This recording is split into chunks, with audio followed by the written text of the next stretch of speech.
Good evening, everybody. My name is Sherry Hall. I'm the site manager for the Harding Presidential Sites here in Marion, Ohio. Welcome to those of you who are here in person who brave our cold weather tonight, and to those who are watching us by live stream. I want to introduce to you Jon Andersen, who will be doing tonight's program. Today is the 100th anniversary of the day that Florence Harding died. And Jon's going to focus on what Florence was going through from Warren Harding's death in 1923 to her own death 15 months later. Jon? Well, thank you everybody who's taking time to come listen to me jibber jabber tonight. I appreciate that quite a bit, because no one else wants to hear me jibber jabber at home about these sorts of things, no matter what time of day it is. So we're going to go through, like Sherry said, those 15 months from Warren's passing to Florence's own, and try to figure out what's pretty much a tumultuous journey of trying to rediscover herself and find purpose again, and the challenges that are faced with that. But first, we kind of have to set the stage. So it all kind of begins at the crux of June 1923 with the start of the voyage of discovery. That was the Great Western trip that President Harding and Mrs. Harding took towards the West Coast, as well as Alaska, to kind of get a chance to allow every citizen a chance to see their president, and a chance for Warren, being the newspaper man he is, to get firsthand knowledge of seeing and meeting the people to see what's the best way of achieving that American dream of normalcy again. Now, this trip, everyone was afraid that Mrs. Harding wasn't going to be able to survive this journey. Her health was very, very precarious for many, many years. People weren't worried about Warren. But surprisingly, on July 29th, Warren, feeling particularly ill, the group rushed into San Francisco for him to hopefully recover. And although he was ebbing and flowing with his health, surprisingly on August 2nd, 1923, while Florence was sitting by his side reading to him, Warren's going to pass away from a heart attack. So, very shocking to everybody. No one was expecting that, and this is leaving Florence in a state of shock, delirium, trying to figure out what's going on. The focal point of her livelihood, everything that she was kind of focused on for years and years, her husband Warren, is gone in one fell swoop. And that's a pretty big blow for anybody. So now we have Florence, the ill one, surviving and trying to move on with her life. And even more challenging, she's forced to put on that brave face to the public to show everybody, as she mourns with the rest of the country, that there is a brighter tomorrow. So it's her duty as First Lady to continue to put on that brave front, no matter how much she's hurting. So Florence gets the chance to ride the train that was going west. A celebratory train ride west now becomes a mourning funeral train going east.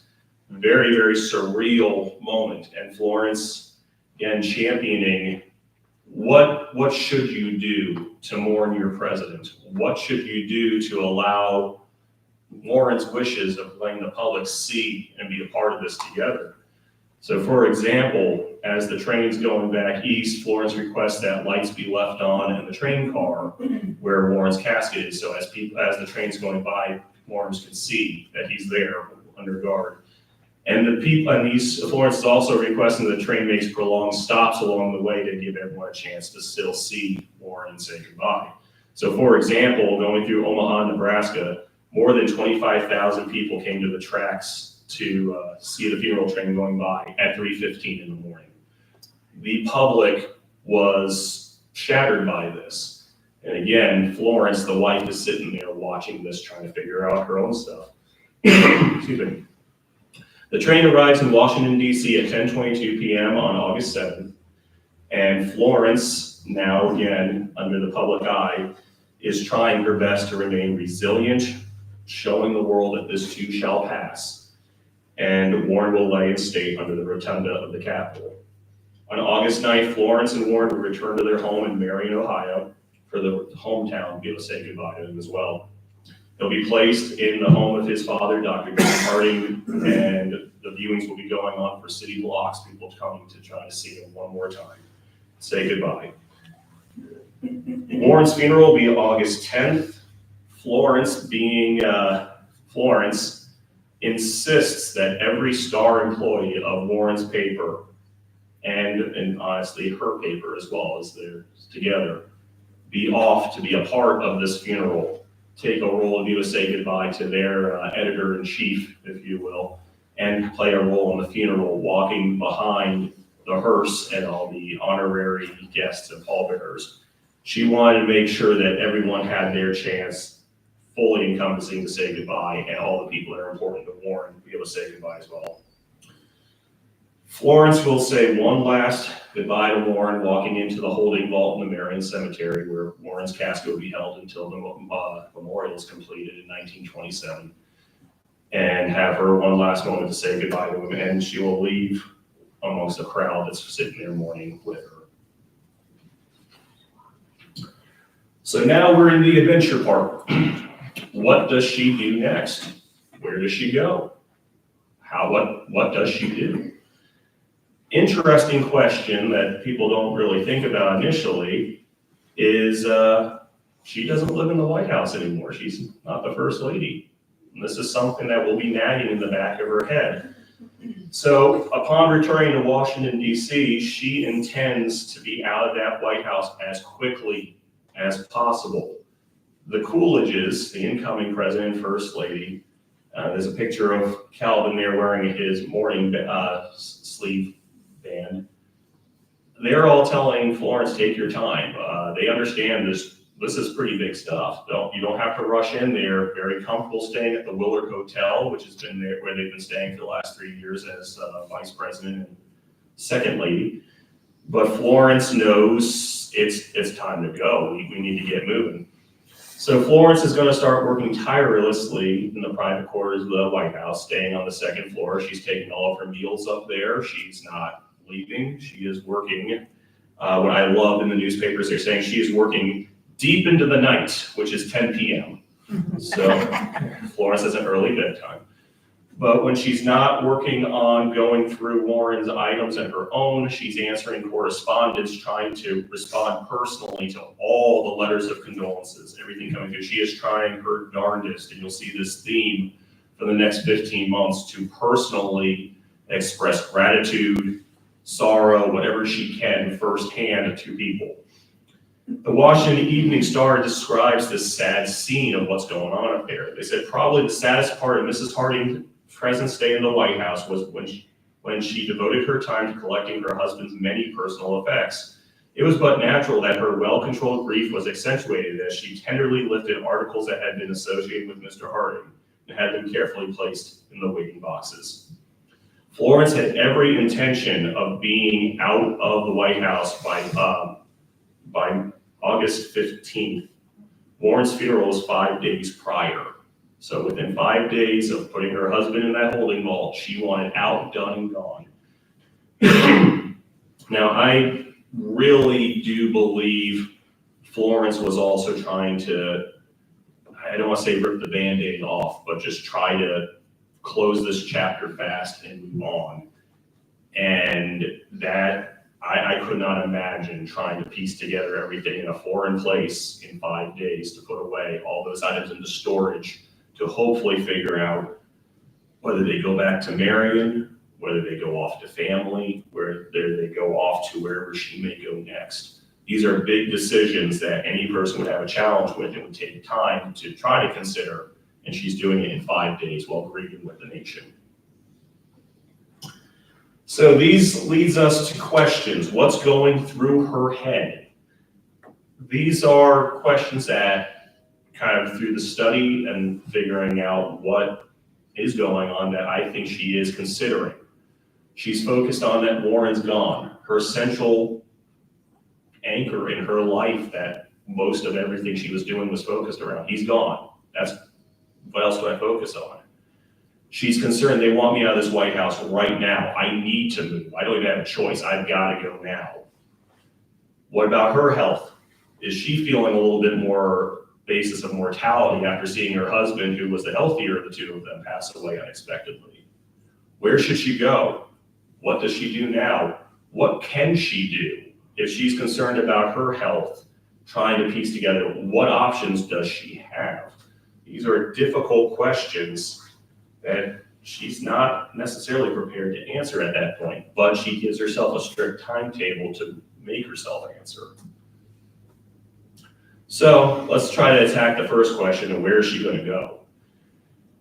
Out of the White House, Florence ends up staying with her socialite friends, Ned and Evelyn Walsh McLean. The McLeans are of newspaper publishing fame. Evelyn is the one that had the Hope Diamond and all those sorts of things, very well known. Evelyn became a good friend of Florence's and kind of helped. I've always viewed her as a person that kind of helped envelop her into the social life of Washington, D.C. as a senator's wife. So Florence is going to be staying at the McLean's estate Friendship, which is actually in Washington, D.C., not far off from the National Cathedral. At that point, it was a 75-acre estate. It looked like a big old mansion stuck in the middle of nicely pruned grounds. It's funny to think about this thing sitting in the middle of Washington, D.C. Today, it's lower income condominiums that were initially made for World War II workers that they shipped in to work at the arms factories, which I can just see Evelyn and Ned McLean rolling in their graves knowing that that's what's going on there. But the fun fact, because this is where I get into it, trying to figure out why the heck is it called Friendship, because that bothered me, it seemed like a random name. When the property was initially granted in 1695, it was granted to Colonel Thomas Addison and James Stoddard, and being close friends and unified in purchasing the property, they called it Friendship, and that's how it kind of developed from there. So the mansion there, though, was designed for Ned McLean's father, by John Russell Pope, and he's the same guy that designed the National Art Gallery and the Jefferson Memorial. So this was a pretty well-to-do place. Now Florence is going to stay here in the lap of luxury. The McLeans aren't even there half the time. They're gallivanting everywhere else, so she has free roam to this place on her own of just trying to relax, get out of the public eye, still go through all of her correspondence, and try to slowly put together a plan. In a letter to Evelyn, Florence does write, "I am much better, and everyone comments on how well I look considering what I've been through. I owe it all to you and Ned." This was her chance to really take that deep breath. Then she is still going out trying to socialize a little bit. She grabs lunch with Catherine New, that's the wife of Lawrence Postmaster General Harry New. And Catherine describes kind of a revitalization of Florence. She says it was more like old times, pre-campaign times, in fact, for she seems to have lost the driving and driven expression and was an interesting, normal woman. So there's hopes that maybe she's getting past this a little bit, but in that such a short time frame, I really think she's just putting on that strong front. Florence doesn't want everyone fussing around her, and I think she's really hoping that she can just kind of ignore those feelings and just kind of feel like she's going back to normal. The problem is now she has to return to Marion to settle Warren's estate. So she's going to leave for Marion on September 5th, being accompanied to the train station by Grace Coolidge, who she receives a big old bear hug from at the train station, which I thought was kind of fun to see their give and take relationship. And she's going to go back to Marion, accompanied by Dr. Charles Sawyer, close family friend and family physician, and Ori Baldinger, who was more their military entourage throughout the White House years and will play a crucial role in the formation of this site here as well. According to the Washington Star, to friends at the station, Mrs. Harding said her plans for the future are indefinite. She intimated that she expects to return to Washington for a visit, but she had no idea just when. So everyone's now again wondering, maybe she's going to stay in Marion. Maybe that's the next step. Maybe Washington just really isn't where she wants to go. So we're in Marion. She's going to settle this estate, and maybe this is where she's meant to be. She has many friends and family in all the neighboring areas between Marion and Columbus. This could be the support network she needs and wants. So The question becomes, though, I think what's interesting is everyone in Marion thinks that she needs to stay in Marion, and everyone in Washington says Marion's too boring for her. She'll never want to stay there.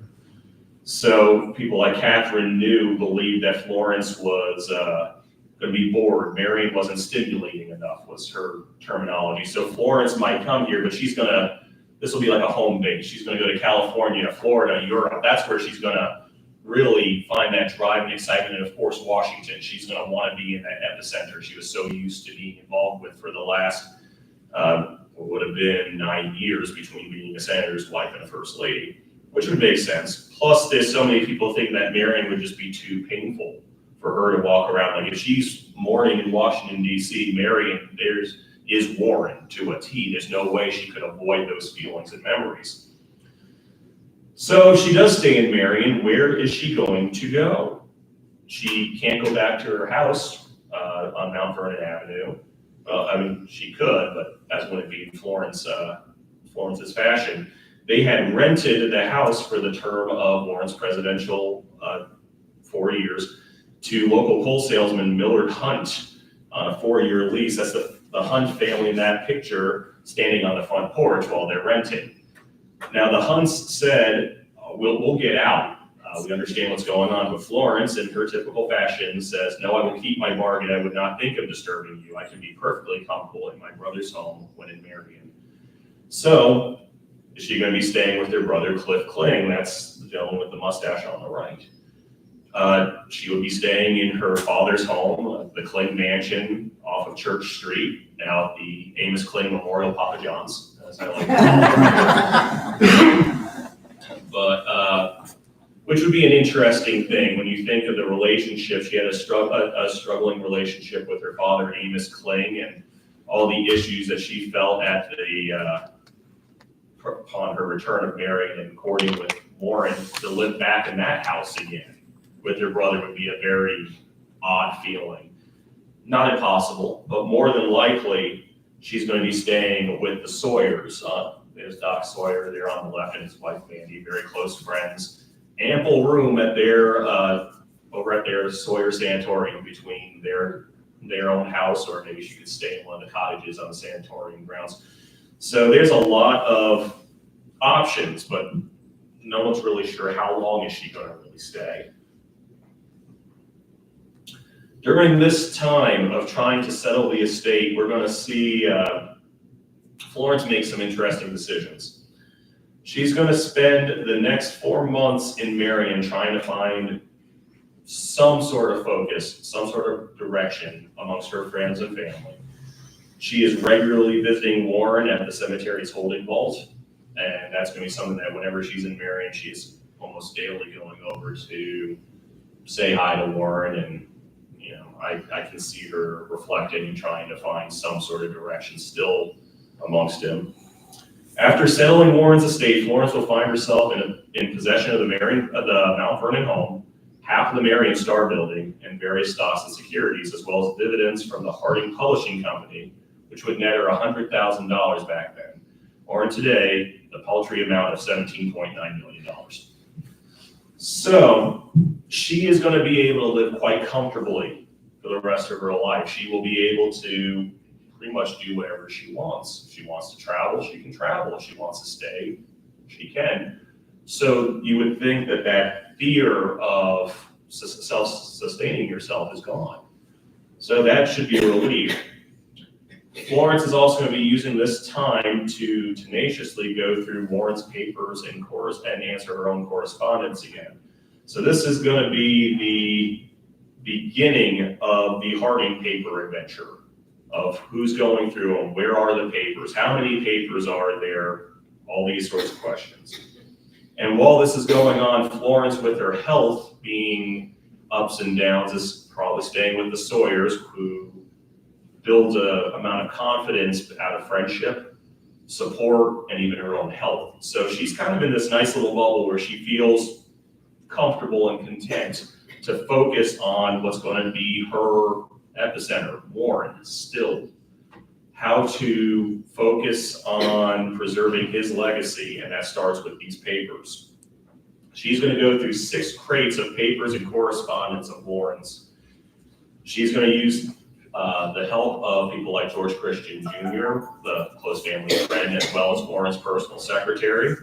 She's also going to use her own secretary, Kathleen Lawler, and Ori Baldinger, who joined them. That's him on the left there. This is the military entourage I spoke about. They're going to go through these papers, try to figure out what's of value, what's junk. They're going to take an initial point of even trying to catalog them a little bit.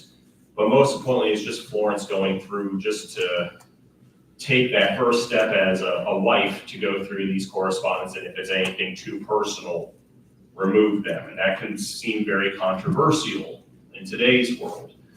But in the eyes of so many people, there are papers that just aren't meant to hit the light of day. So this was also brought up and defended by Warren's co-editor with the Marion Star, George Van Fleet, who defended any of these papers being filtered through, saying that previous presidents' wives, including Martha Washington, went through correspondence and kept what she felt was presidential or worthy of research, and throwing away things that were just plain junk. So these steps, though, of Ori Baldinger going through these papers with Florence is also the very beginning of the initial museum aspect. Ori Baldinger will be the first caretaker of the Harding Museum. He is on the ground floor of going through items, and these are going to be that first steps of when the eventuality comes that the museum's formed. He'll have a certain basis of information and knowledge that no one would have without working closely with Florence.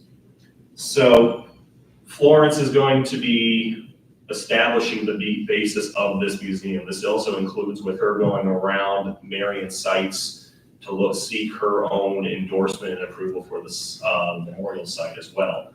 So her focus now isn't on her, it is still on Warren. She cannot get past focusing on him. But as I said, the papers are going to be this pretentious thing that's going to hold on to a lot of issues for us.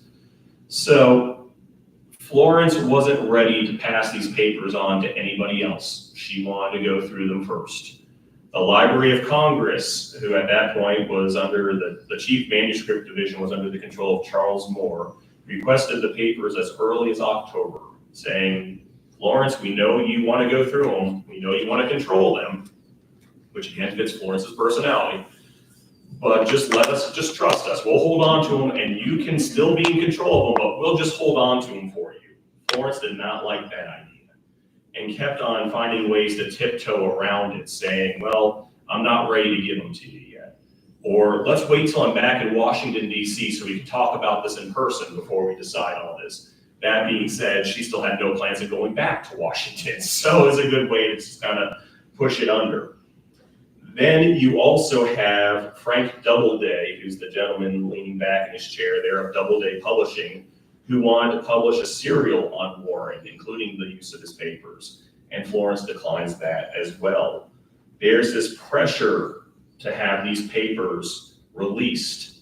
At this time, Warren's name is steadily being pulled through the mud with all the scandals and issues following the end of his administration between Albert Fall and the oil lease issues, Harry Daugherty with some various ethical issues. You just have all this going through, and Warren, unable to defend himself, is being pulled along with it. And there's this belief that if these papers are out there, then they could find some magic story that's going to pinpoint something or a breakthrough. Everyone wants to see these. And then you have Warren's wife saying, no, you can't see them, for her own personal reasons of wanting to go through, but it seems very suspicious to everybody that there's something missing. Then you throw out the fact that news breaks that she removed some letters and some papers. So again, she must have gotten rid of every suspicious thing under the sun, and it just keeps on building and building the story that things are getting destroyed and we're hiding secrets. George Van Fleet, who claimed to have witnessed Florence burning some of the personal letters, says she only destroyed unimportant letters from those crank job seekers, beggars, and personal friends. So items of no major importance. Florence's own secretary, Kathleen Lawler, also said Mrs. Harding was scrupulous in separating the papers from those that were personal. She destroyed nothing of consequence. She only burned strictly personal items. So again, trying to lend some legacy towards Warren to keep things that were very personal between him and his wife out of just public hands, which I think anyone could empathize with. But the papers still do exist today. They're in Columbus at the Ohio History Connection. You can go see them today if you want to. They aren't gone. But this is the initial fear that these papers don't exist, and this continues after Florence's passing when they were in control of the Harding Memorial Association. You have Doc Sawyer's son, Carl Sawyer, leading the group, also refusing to allow these papers to be seen and passed on to any intellectuals or researchers. It just is this folklore that keeps on building that starts with very innocent intentions of a wife wanting to go through her husband's personal effects before it's passed on. So it's difficult, very, very difficult. So Marion wasn't quite what she wanted after all. Florence is working out there and decides that it's time to maybe consider going back to Washington. She says the strain with all the old associations that it brought back had been very great. For the present, I am drifting along day to day, attending to many details which have to be seen to. She realizes that maybe getting away from that Warren reminders would be good and strike out on her own. First, she decides that she is going to look at getting an apartment. And she has Doc Sawyer act as an intermediary to rent an apartment along the Kalorama neighborhood. This area is over by all the embassies in Washington, D.C. It's actually a block away from the senatorial home that Florence and Warren lived in on Wyoming Avenue. So it's an area that she's very, very familiar with. After signing a lease, she starts kind of itching about timing some of the cost and actually has Doc Sawyer go and break that lease for her so she doesn't end up committing to that. Instead, she decides to winter in Columbus in December that year and return to Washington, D.C. on January 3rd, 1924. She will live in the Willard Hotel in a 4-room suite that includes its own drawing room, living room, dining room, bedroom, and 2 bathrooms. This will be her home in the Willard Hotel there on the right. She actually ends up swapping with the Coolidges. So the Coolidges were there before, and now she's taken over instead. Not sure which floor it was, but the suite that she was staying in was originally designed for one of the hotel's owners, Senator T. Coleman DuPont of Delaware. So this was a pretty well-to-do suite to stay in. I was trying very hard to figure out how much it cost. And I had a lot of difficulty figuring it out.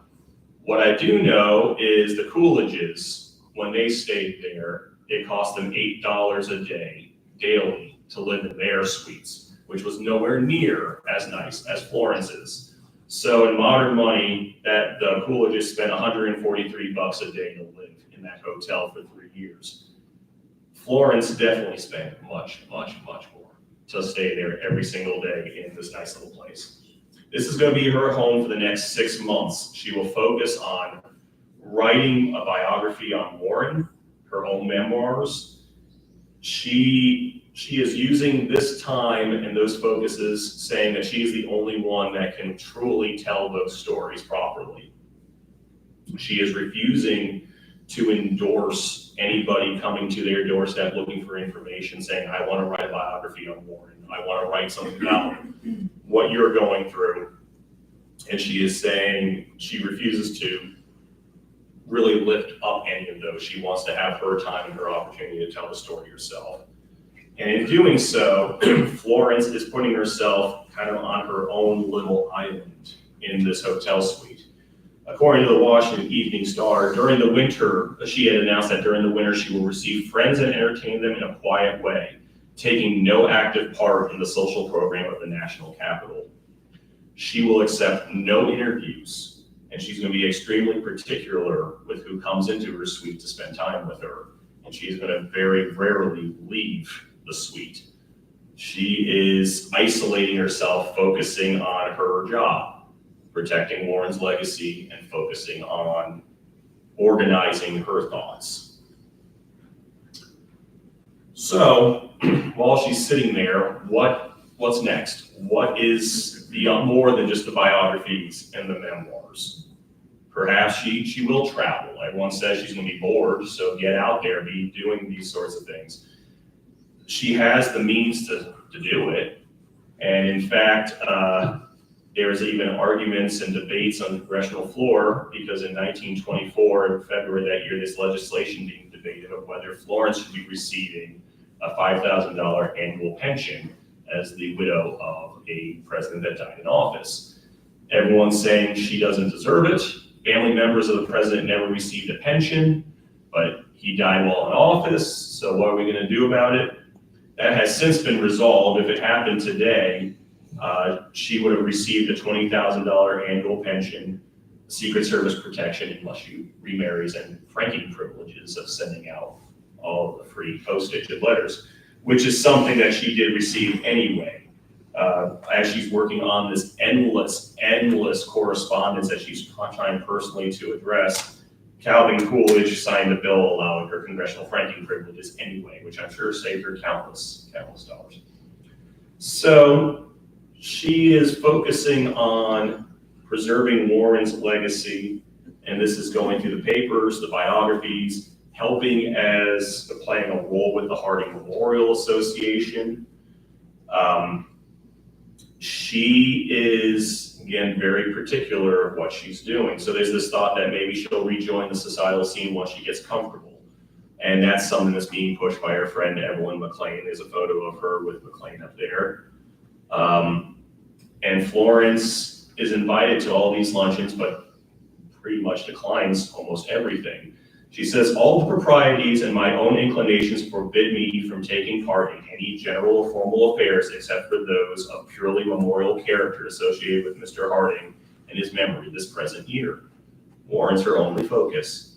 And two of the events that she will take part of are including a memorial service to Warren that's held at the National Capitol in February, and she attends Woodrow Wilson's funeral as a representative, almost taking Warren's place.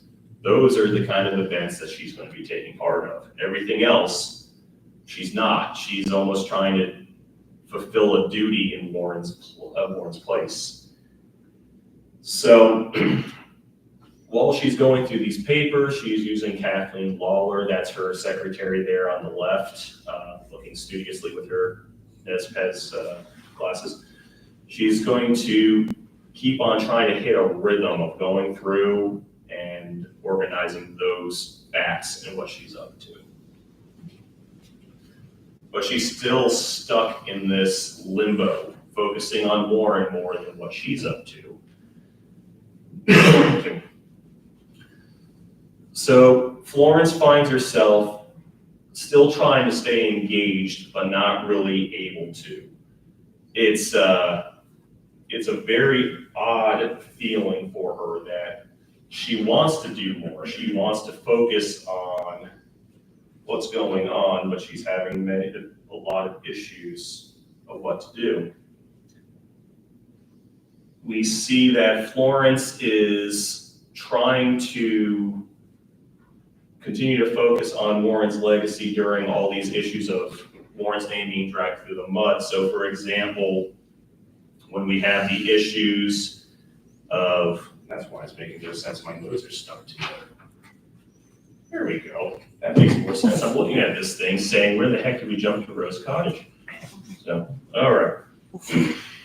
Anyway, so Florence is going to want to jump into this fray of defending Warren during these public speeches and outcries against Albert Fall and Harry Daugherty. She is revving and ready to go for many different reasons. One is the fact that people like Albert Fall and Harry Daugherty are family friends. These are people that she knew and understood why Warren chose these people, went with them. And she's seeing them being attacked. She's seeing Warren's name being attacked. She is itching and ready to go after these people and argue publicly, defending every single person's honor, including her husband's. Fortunately, calmer heads prevailed, And she realized that was not appropriate and would not be a good decision. So she is sitting there in silence, taking each blow to heart, listening to all these things going on.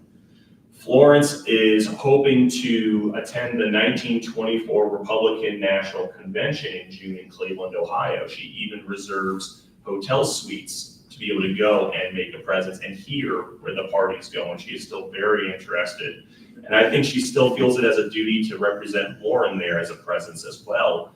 But her health and how she's kind of feeling and moving, she declines, she cancels her reservations 2 days before the start of the convention. Now, as I said, Florence does say that she'll go to things that will memorialize Warren. That includes going up to Bridgeport, Connecticut on May 11th, 1924.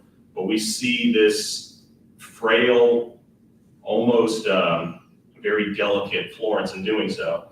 So the occasion was the laying of a cornerstone for the new Warren G. Harding High School in Bridgeport, Connecticut. This is supposed to be the first high school that's memorialized, any school that's memorializing Warren.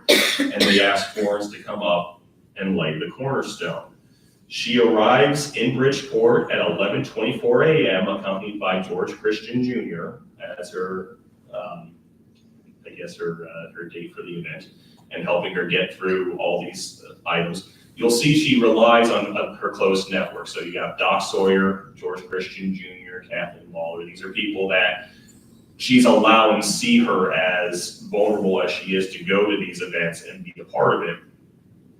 So she arrives by 11:24. She accepts a commemorative trowel, which is a photo of it there amongst her collection, has an etching of the school on there and the date and everything. And she lays the first cornerstone. There she is in the top there with one of the prospective students doing it, with George Jr. smiling next to her.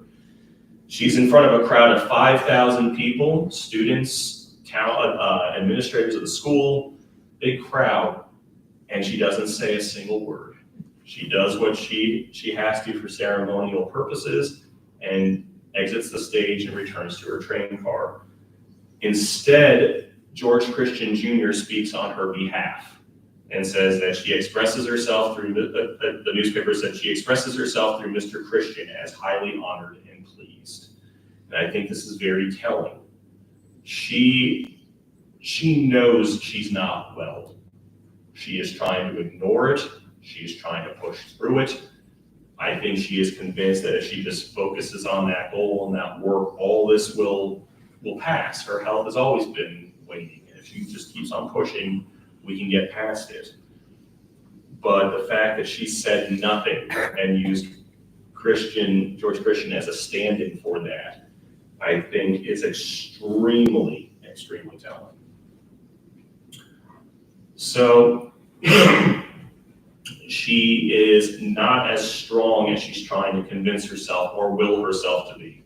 She is hurt emotionally, watching Warren's name dragged through the mud, watching family, friends, and close people being dragged through with it. Her health is still nowhere near where it could be. Her nephritis, her floating kidney, which has been an issue that has plagued her most of her life, is still very much there. And because of this, she's inclined to continue to pull herself back into that isolation. She's safe on her floor, focusing on her work.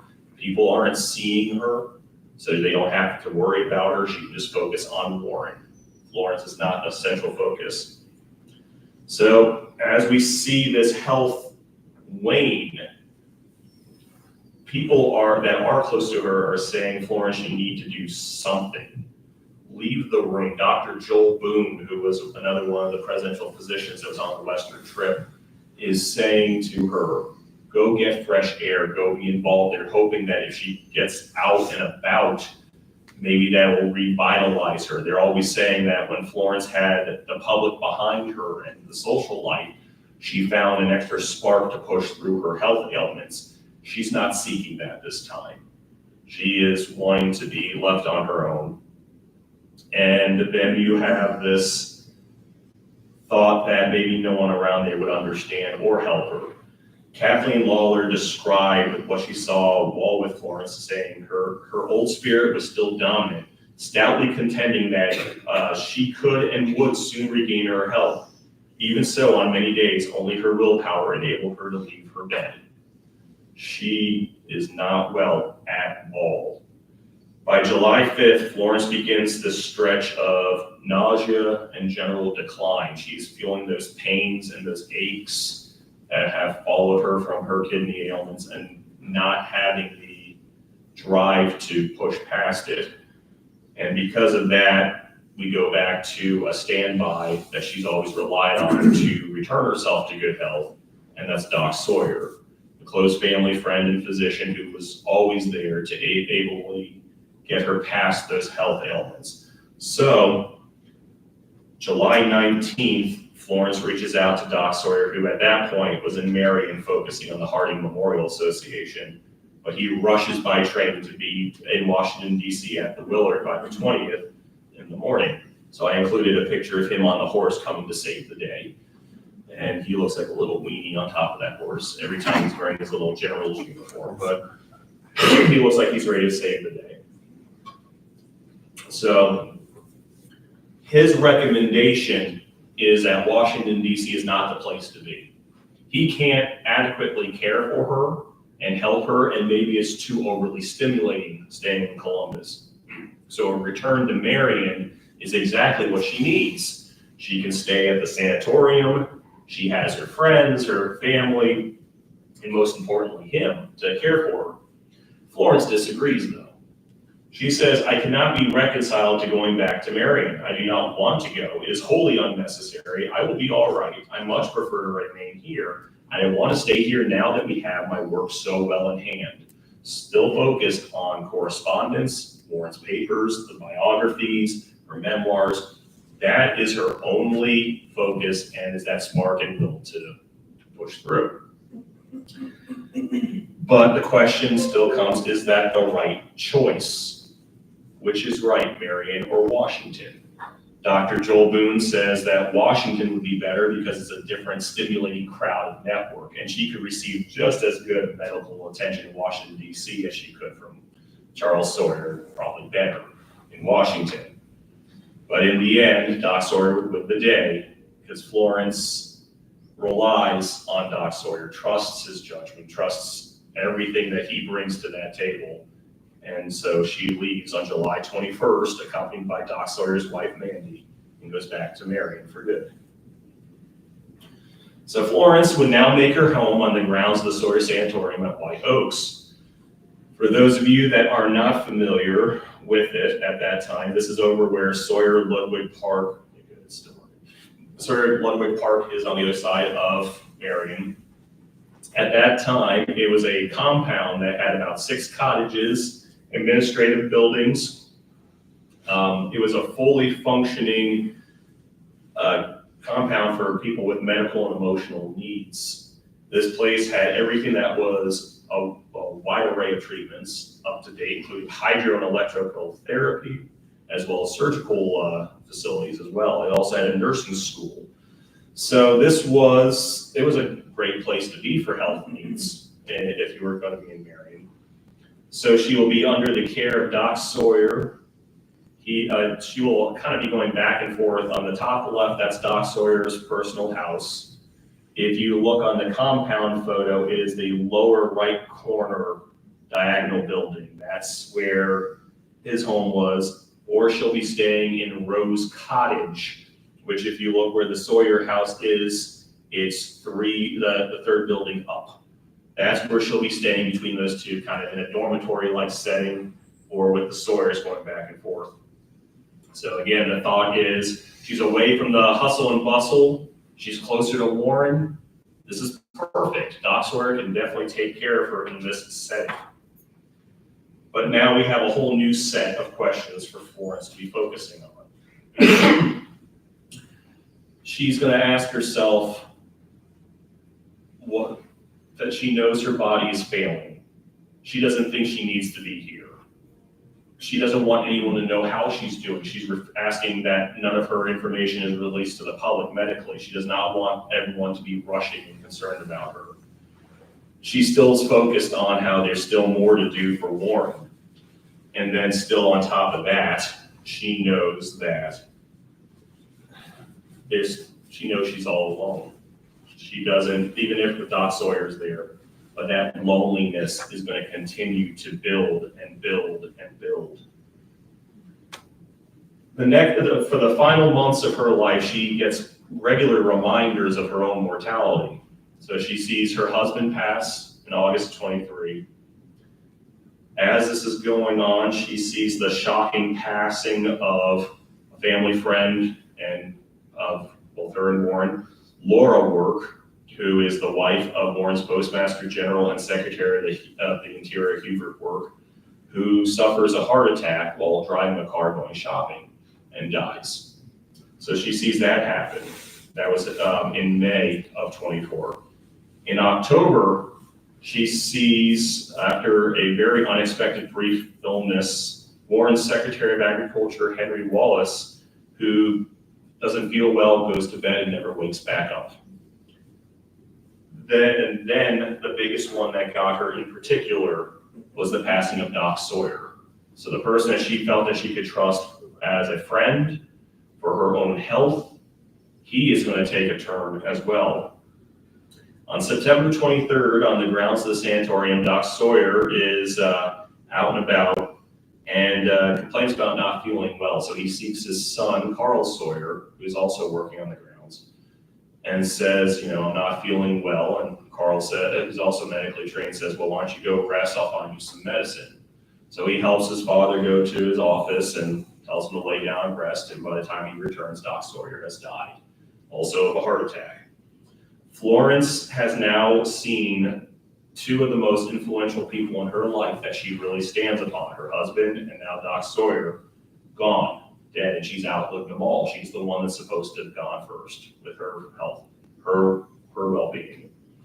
She says, my world is going to bits. I do not see much life in me. She knows that she's not far off. She doesn't have anything to rally for anymore. With her health waning, she doesn't have that drive to be working on those memoirs and those biographies anymore. Her husband, that was the focus of all of her life, is gone. And now the man that she trusted the most with her health and well-being is gone.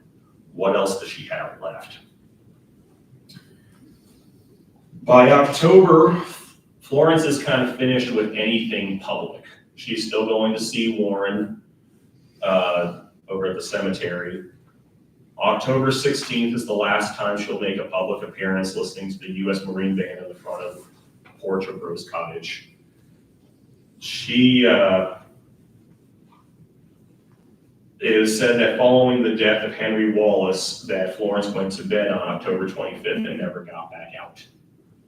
So we're on October 25th. For the next month, she is going to be bedridden, feeling lost and trying to push through with her will, but not quite making it there. Fortunately, we have the information is starting to get out. Carl Sawyer, now taking the mantle of medical care of Florence in lieu of his father, is starting to release some information saying that the world needs to know what's going on, and sends out a bulletin saying that Florence is not well. She is not going to be receiving any more guests or visitors, and people are starting to take notice. George Christian Jr., as I said, close family friend and Warren's personal secretary, is kind of in this weird little bubble. I've been trying to figure this out, that after he left employ of Warren in the White House, he takes a position working for retail magnate Rodman Wanamaker in New York City, Washington, D.C., and Philadelphia. I had talked to Sherry about this because I'm trying to figure out any person that can have a job that when Florence says, I need you, can just leave their job and go run off and do these things for 3-4 days with Florence. He always seems to be on call if Florence needs him. And upon hearing this, no longer receiving guests, George hops the train in New York City and goes directly to Marion, ready to help her in any way, shape, or form. So this is on October 30th. He comes back to Marion. Florence, in typical fashion, upon seeing her friend, tells him, "I'm so glad you're here, George. I want you to take care of all this mail and see that every letter is acknowledged and thank them for their kind interest." I like that she put him to work immediately as soon as he popped up. But again, it's that focus on that personal touch to everybody. She is trying so hard to hide how she's doing. This is the work she can focus on. She really does believe that I've been sick before. I'll get through this one again. We'll be fine. Just keep on going. But now, as she's doing, as her health is declining, bulletins are being released, and these seem very eerily like her husband's while he was in San Francisco. You see the health go up, the health go down, and people are watching and following. So in a span of 3 days, Mrs. Harding continues to show improvement. Mrs. Harding suffers a serious setback. It just keeps on moving and going. She briefly gets a little spark in herself as she's watching the 1924 presidential election. She's hearing about the returns, and she's getting kind of excited and was happy to see that Calvin Coolidge and the Republican Party retained control of the White House. After that, you start seeing her dip again. So just like anybody, her health ebbs and flows at that point. Florence begins to weaken and grow in pain and discomfort by November 8th. She's not eating much food. She's having trouble sleeping. She's going to complain about upper abdomen pain, and they find a mass along her liver that's blocking her urinary tract. There's a fear that this could be liver cancer or a tumor growing on her. So they're not sure what to do. Florence is telling Carl Sawyer, "I do not want you to bring in any specialists. I'm fine. Don't worry about me. I don't want any. I just need you, and that's it." Carl, I just love his own words. "We were forced to take a chance for bringing relief to our patient." Florence goes through a minor surgery on the grounds of the Sawyer Sanatorium. Carl Sawyer consults with Dr. J.C. Wood from Cleveland, who comes down to Marion on November 9th. He is a specialist in abdominal issues. They're trying to figure out what's going on down there. If it is cancer, if there's just any sort of relief. And I think there's also this hopes of just seeing what can she endure, understanding what the next steps of medical treatment they are. So at 7 p.m. on the night of November 9th, in the surgical facilities of the Sawyer Sanatorium, Dr. Sawyer and Dr. Wood performed an exploratory surgery with only local anesthesia to try and drain and relieve the pressure of the mass that they feared might be liver cancer. The procedure did offer some very light relief to Florence, but there really wasn't much to be done. Florence by now was suffering from her own heart ailments, and the fear was that if they went to any further surgical things, she wouldn't make it.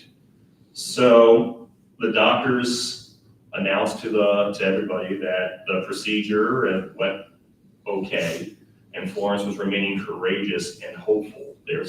She still believes she could pull through this. She's been through so much already with her health. But we know that we're coming closer and closer to the end. Over the waning days of Florence's life, we're starting to see a return of the public focusing on her. It's interesting that you went from everything anti-Harding because of the scandals and administration issues to everyone focusing on Florence and remembering the good things and the positive things again. And you start seeing newspaper articles coming out talking about just Florence and how, for example, in this article, Mrs. Harding's rise to power, a unique chapter in U.S. history. People are starting to see that strength of Florence once more.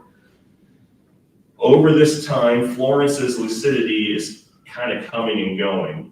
On November 10th, she expressed gratitude for a kind note from Lou Hoover, and George Christian had responded in a letter back to Lou Hoover saying, "While Mrs. Harding's condition is not critical at this writing, she is seriously ill and I can offer but little hope." At 1:45 a.m. on November 15th, Florence begins struggling to breathe. They call it air starvation. She is gasping and wheezing, and they're opening she's in Rose Cottage at that point, the dormitory, and they're opening every window and every door, trying to get as much oxygen in as they can. There's also a belief that she is suffering from minor heart attacks while she's laying there. But she does rally a little bit. What's interesting is Catherine Sibley, who recently put out a book, Florence Harding, Behind the Tragedy or something along those lines, had told a story which I tried to validate, but I had difficult finding from her sources, but it sounds like a plausible story and kind of a fun one to hear anyway.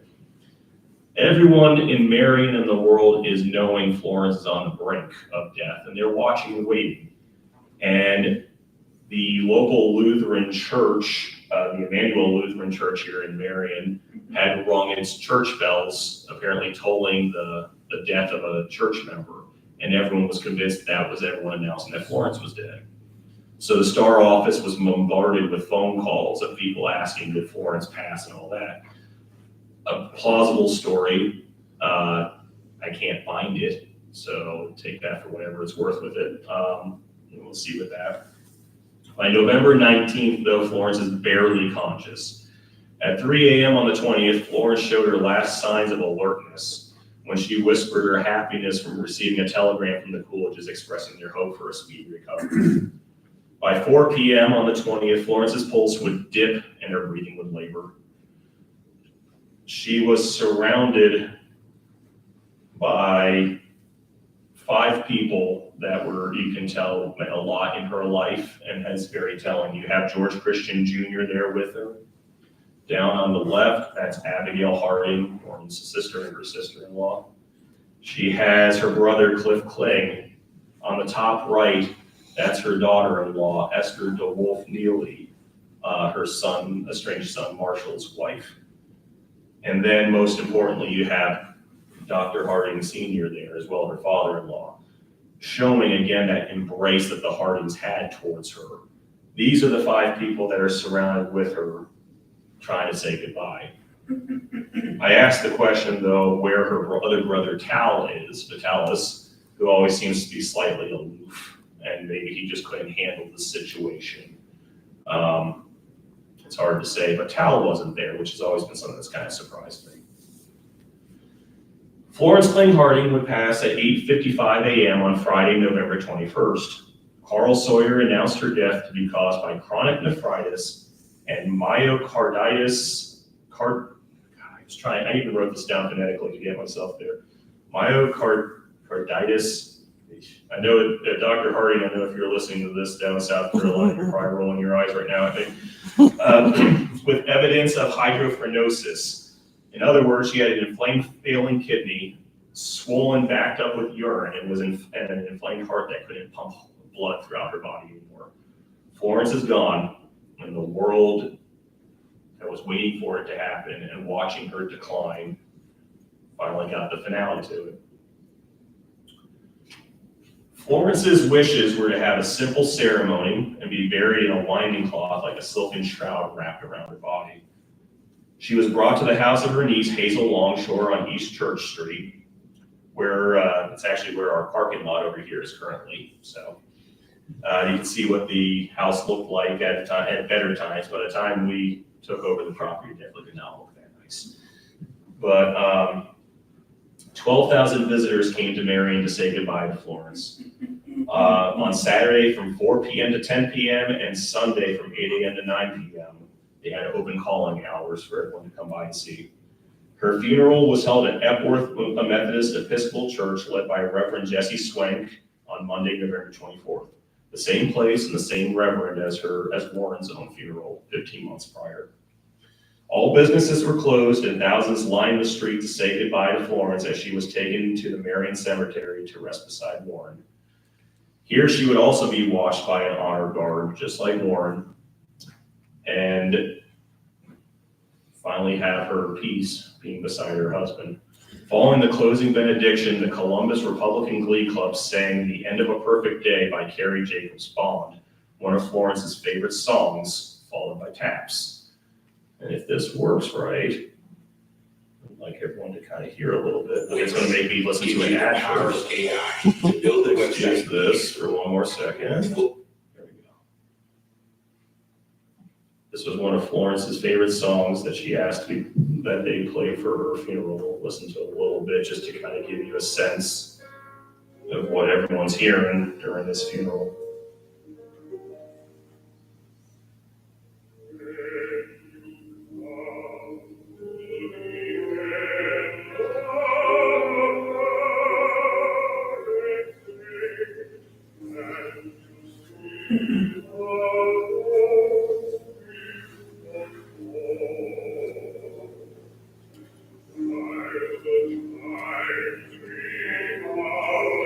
So Florence and Warren would both remain in this holding vault until 1927, when the Harding Memorial was finally completed. They were transferred across the road to the other side, which is now the newer part of the cemetery.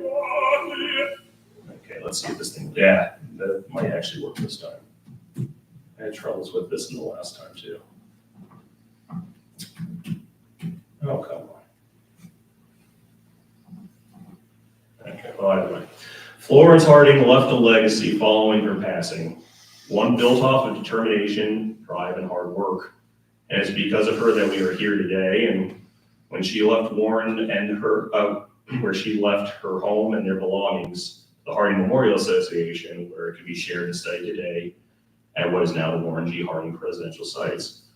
Florence was ever devoted to her principles and, of course, to her beloved Warren. This devotion led the two of them to be ever entwined in their stories of success. One could not be successfully told without the other. The Kansas City Journal on December 12, 1924, wrote a wonderful kind of story hyping up Florence one last time, explaining just how important she really was and how you can't talk about Warren without remembering Florence. They say the great tragedy which blotted out her son when it shone bright has clouded that last year of her life and invested her with a halo of devotion, keeping all the years during what may be said truthfully to have been a joint career. The final curtain falls upon one of the most beautiful, as it was one of the most typically American stories in the nation's history. If you have any questions, I'd be happy to answer from there. Anybody have questions? Nice.